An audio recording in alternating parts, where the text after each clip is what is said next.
Yaşa, yaşa benim halkım.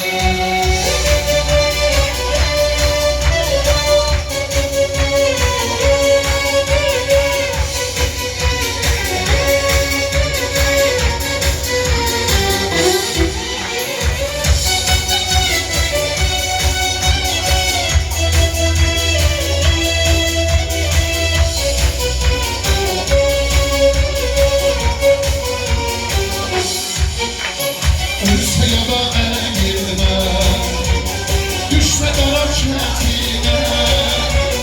Bu mimarlık halkımı, kurbanım minnetine. Ölse ya da eğilme, düşme dara çetine. Bu mimarlık halkımı, kurbanım minnetine. Yükün gelin bükülme,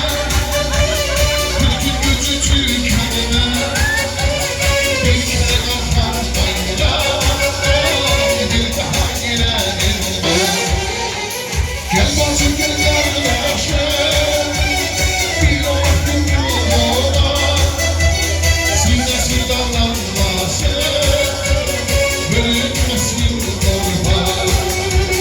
Yaşa, yaşa, yaşa Azerbaycan. Yaşa, yaşa, yaşa benim halkım. Yaşa, yaşa, yaşa Azerbaycan. Yaşa, yaşa, yaşa Azerbaycan. Yaşa Azerbaycan.